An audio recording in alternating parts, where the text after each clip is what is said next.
Well, this wisdom is understanding life from a God-saturated perspective. The psalmist, the ancient cultures, they assumed that life was saturated by God, and that was the whole point of the law they received from Moses.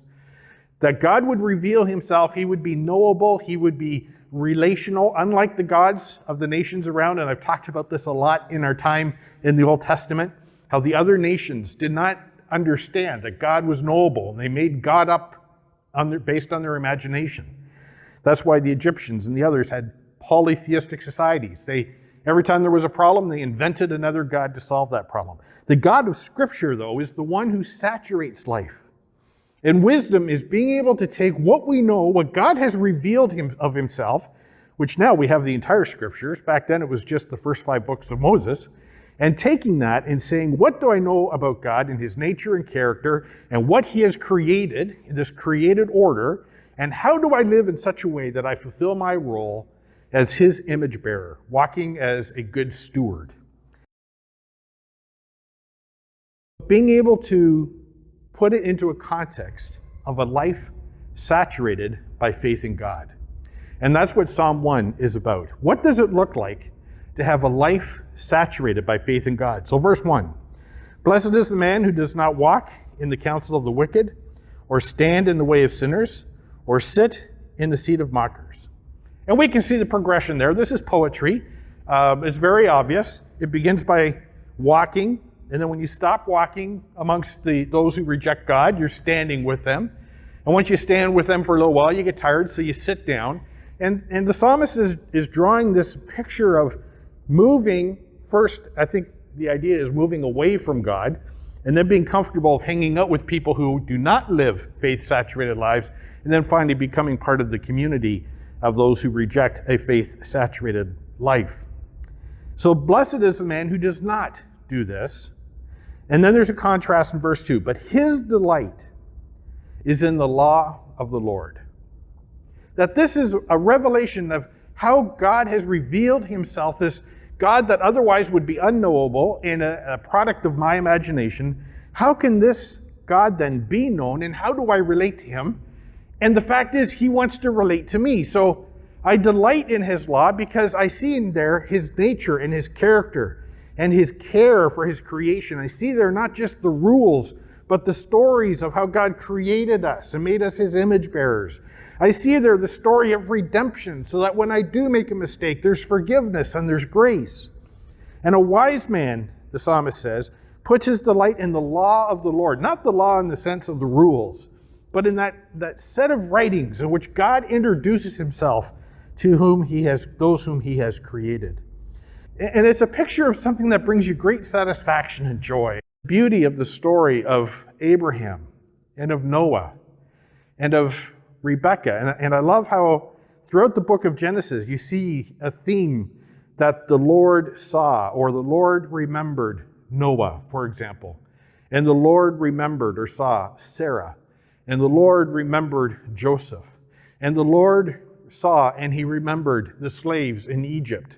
And you have this picture of God who's engaged and caring and passionate.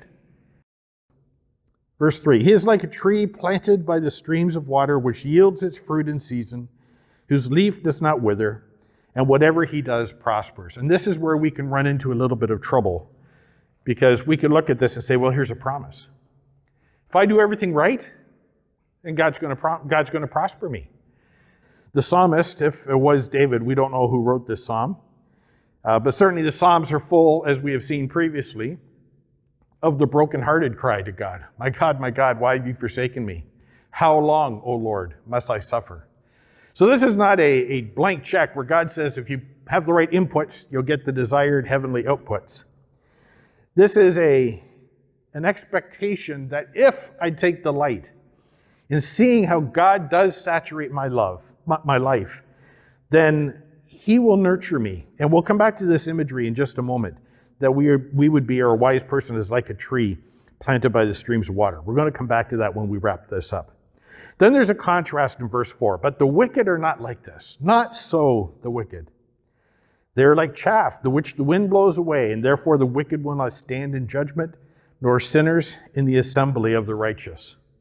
There is a consequence. And even though we may not see it, even though it may be delayed, even though sometimes, like in Psalm 73, another wisdom psalm, Asaph starts with, "Why do the wicked prosper? As for me, my feet had almost slipped when I saw how the wicked prospered." So sometimes it appears that those who deny God and do not take delight in his law do get ahead, and sometimes they do.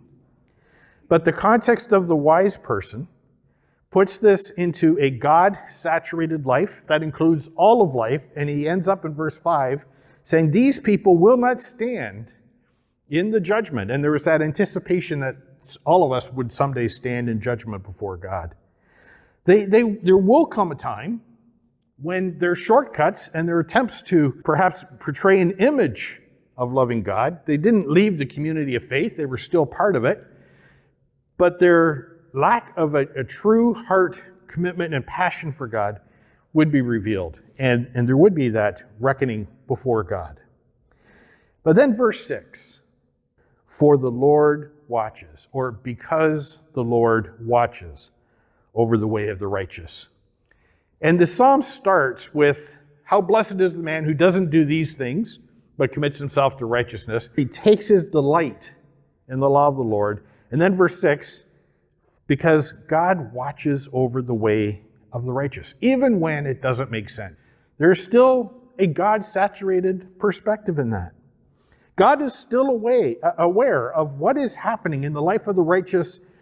Although it appears at times it is the wicked who are gaining prosperity and accomplishing what they desire at the expense of the righteous. But the way of the wicked will perish. There's a great image here in verse 3. I want to come back to this. "He is like a tree planted by the streams of water, which yields fruit in its season and whose leaf does not wither." What the psalmist is saying, this image, is that he has a fruitful faith. That our faith is not just a set of dogma, a doctrinal statement, some ideas that perhaps we've memorized, or Bible verses that we've memorized, but there is a growing, living dynamic to his faith that God is working. It is God who is bringing the water. It is God that is nurturing that faith. It is God, and this isn't faith, the ability to trust God. This is life faith, the ability to see how God saturates all of life and what it means for us, for me, to be his image bearer. How to build context and perspective for the stuff that happens in life, realizing that my roots, if I am a righteous person, my roots are being nurtured by this relationship I have with God. And although the stressors may come out there, there's a vitality in my life because it is based on a life sourced in and dependent upon God. A person who is wise understands that wrongs will be righted and justice and righteousness will be the norm. But this psalm isn't about justice and vindication and revenge. This is an encouragement for those who are seeking to know God to pursue a life saturated by continually looking to see how God is engaged in his creation and in the details of our life. So this psalm affirms that living by faith is a good thing, but living by faith is not just that one dimension we often think about when I'm confused and it doesn't make sense. "Oh, well, I trust in God because you're good. I'm going to live in faith, God, because that's my only option."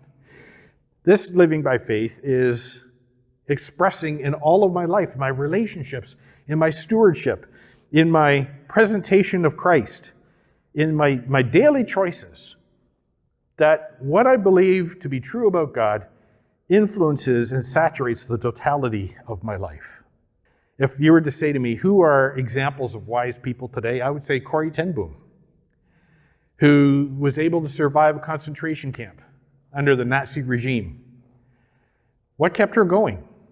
Well, obviously a faith in God, but there was a wisdom there. And then, when she was released and was speaking, and one of those Nazi guards came up to her and introduced himself to her, and she had that instant where she had to choose, do I forgive this man or do I hate this man? That God worked in her heart so she was able to extend forgiveness to a man who had caused her so much pain and horror. What about Johnny Tada Erickson, who as a young teenager goes swimming and breaks her neck and has spent the rest of her life paralyzed.